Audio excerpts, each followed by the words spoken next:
नमस्कार दोस्तों, परम क्लासेज में आपका स्वागत है। आज हिंदी प्रश्नोत्तरी 4 है, जिसमें प्रश्न नंबर 68 है।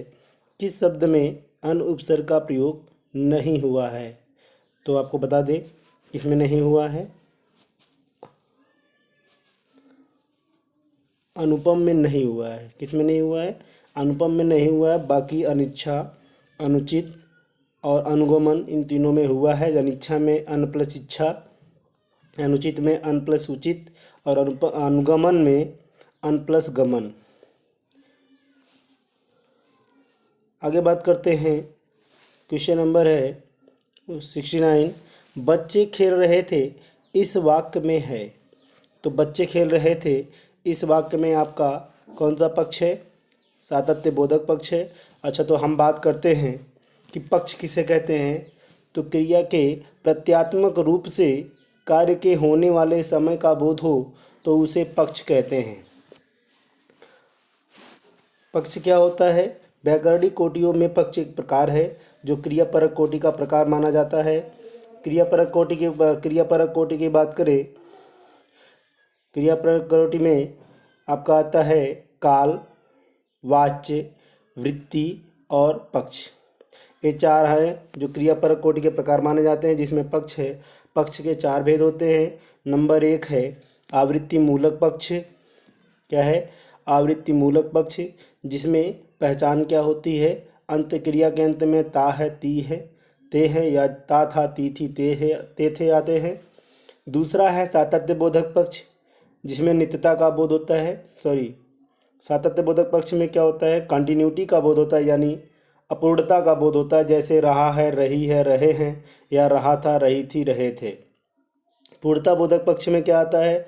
जैसे चुका है, चुकी है, चुके हैं, गया है, गई है, गए हैं, गया था, गई थी, गए थे, चुका था, चुकी थी, चुके थे। ये अंत में पहचान क्रिया के रूप में होती है। और नित्य बोधक पक्ष की बात करें तो नित्य बोधक पक्ष में क्या होता है? क्रिया जो क्रिया न होकर योजक क्रिया के रूप में आती है, जिसको नित्य बोधक पक्ष के नाम से जाना जाता है। जैसे है, था, थी। जैसे वह डॉक्टर है, वह विद्यार्थी था, वह एक लड़की थी। ठीक है, अगर ऐसा सेंटेंस मिलता है, यानी वाक्य मिलता है, तो उसमें कौन सा पक्ष होगा? नित्य बोधक पक्ष होगा।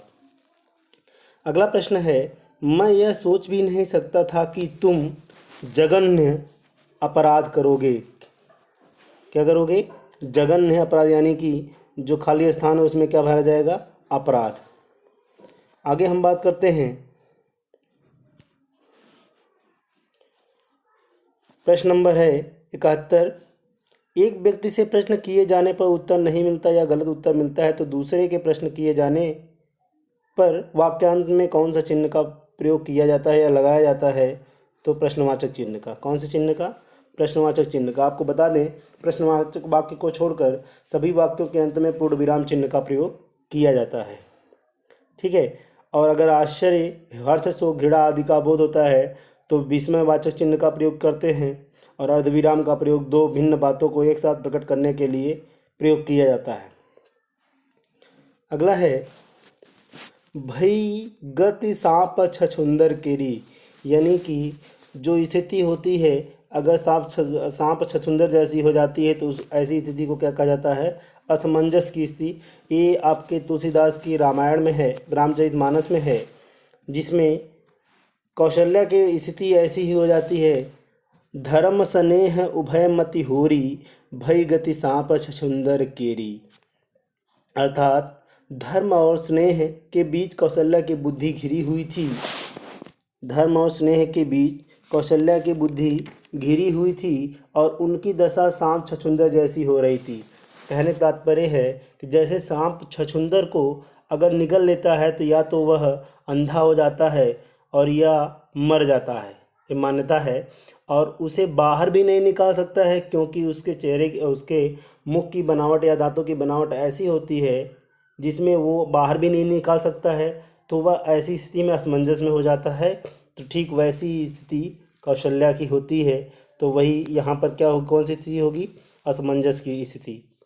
अब बात करते हैं, प्रश्न नंबर 73 है, छंद प्रभाकर किसकी रचना है? तो छंद प्रभाकर जगन्नाथ प्रसाद की रचना है। किसकी रचना है? जगन्नाथ प्रसाद की है। अगला प्रश्न है, व्यक्तिगत शैली में लिखे जाने वाले शासकीय पत्र को क्या कहते हैं? अर्धशासकीय पत्र। इसमें कनिष्ठ से जो है वरिष्ठ की ओर पत्र लिखा जाता है? नहीं, ऐसा नहीं है। यह पत्र जो है कि अर्धशासकीय इसलिए कहा जाता है क्योंकि इसमें कोई भी कार्यालय का अधिकारी अपने बराबर के अधिकारी या सीनियर अधिकारी या किसी को यह पत्र लिखकर कार्यालय संबंधी कार्यों को करवाने के लिए पत्र लिखता है, और यह पत्र निजी भाषा में यानी कि आपके व्यक्तिगत शैली में लिखा जाता है, इसीलिए इसको अर्धशासकीय पत्र भी कहते हैं। अगला है 75, एग्रीमेंट की सही हिंदी है? तो एग्रीमेंट की सही हिंदी क्या है? अनुबंध पत्र है। क्या है? अनुबंध पत्र। और टेंडर मीन्स क्या होता है? निविदा होता है। और संविदा की बात करें कॉन्ट्रैक्ट होता है। अगला प्रश्न है, मनुष्यों का स्वभाव, इसको आपको वाक्य को पूरा करना है। मनुष्यों का स्वभाव है कि वह दूसरों को अपने से अधिक सुखी समझते हैं और स्वयं वैसा ही होना चाहते हैं। कौन सा सही होगा? य ल र व। अब बात करते हैं प्रश्न नंबर 77 की, किस शब्द में प्रत्यय है? तो किस शब्द में प्रत्यय है? ननिहाल में प्रत्यय है। बाकी सब में प्रत्यय का प्रयोग न होकर उपसर्ग का प्रयोग किया गया, जैसे बेहाल में बे उपसर्ग है, खुशहाल में खुश उपसर्ग है, बहाल में ब उपसर्ग है। अगला प्रश्न है 78। अगला प्रश्न क्या है? 78 है, यदि नीचे का ओठ पूरी तरह काट दिया जाए तो किस ध्वनि के उच्चारण में कठिनाई होगी? तो ब ध्वनि में, क्योंकि ब वर्ड ओष्ठ की सहायता से बोला जाता है, क्योंकि ये प वर्ग का ही एक वर्ड है। प वर्ग के जितने भी वर्ड होते हैं सबका उच्चारण ओठ की सहायता से किया जाता है, इनको इसीलिए इनको ओष्ठ वर्ड भी कहते हैं। तो अगर नीचे का ओठ काट दिया जाएगा तो ब वर्ड के उच्चारण में कठिनाई होगी। अब बात करते हैं ल वर्ड की। तो ल वर्ड क्या है? ल वर्ड जो है वत्सर्य है। वत्सर्य वर्ड है जो मसूढ़ों की सहायता से बोला जाता है, या आप कह सकते हैं दंत वर्ड भी इसको कहा जा सकता है। ठीक है। और ध वर्ड जो है तो ये दंत वर्ड ये भी है, और ख वर्ड क्या है? कंठ वर्ड है। कुछ प्रश्न नंबर है 79, मखमली जूते मारने का आशय है? मखमली जूते मारने का आशय है मधुर बातों से लज्जित करना। क्या है? मधुर बातों से लज्जित करना। ठीक है। अगला प्रश्न है, मैथिल कोकिल किसे कहा जाता है? यह प्रश्न आपको एक बार मिल चुका है इसके पहले भी, फिर से एक बार इसको बता देते हैं। मैथिल कोकिल विद्यापति को कहा जाता है, और विद्यापति ने ही मैथिली भाषा में पदावली की रचना की। मैथिली भाषा बिहार में बोली जाती है। कहाँ बोली जाती है? बिहार के दरभंगा, मुजफ्फरपुर आदि जिलों में बोली जाती है, क्योंकि प्राचीन काल में यहाँ पर मिथिला राज्य हुआ करता था, जहाँ की राजकुमारी सीता जी थी, और यहाँ की बोली क्या कहलाई? मैथिली कहलाई। इसके विकास में सबसे अहम योगदान विद्यापति का है, और इसीलिए इन्हें मैथिल कोकिल भी कहा जाता है। अगला प्रश्न है, अवधि का उद्भव किस अपभ्रंश से हुआ है? अवधि का उद्भव किस अपभ्रंश से हुआ है? तो अवधि का उद्भव किस अपभ्रंश से हुआ है? अर्धमागधी से हुआ। किससे हुआ है? अर्धमागधी से हुआ है। अर्धमागधी अपभ्रंश से 3 बोलियाँ आती हैं जो पूर्वी हिंदी के अंतर्गत होती हैं। अवधी है, बघेली है और छत्तीसगढ़ी है।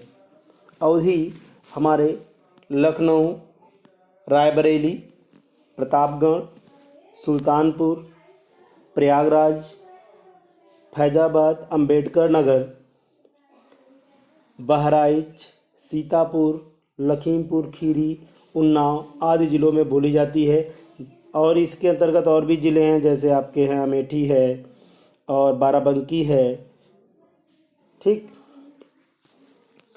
अब बात करते हैं हम औदार्य की तरह व्यवहार शब्द में कौन सा शब्द ठीक है। औदार्य की तरह व्यवहार में आप कह सकते हैं व्यवहारिक। व्यावहारिक ये वर्तनी शुद्ध भी है, ठीक है। प्रश्न नंबर 83 है, जमाई का तत्सम शब्द है। जमाई का तत्सम शब्द क्या है? जामात्री है। क्या है? जामात्री है। और जृंभिका का जो है तद्भव रूप क्या होगा? जम्हाई। जृंभिका का तद्भव रूप क्या होगा? जम्हाई होगा।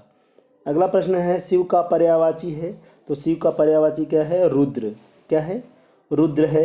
यहाँ पर प्रश्न नंबर 85 में शब्द हट गया है, तो वहाँ पे होना चाहिए था जंगम का विलोम क्या होगा।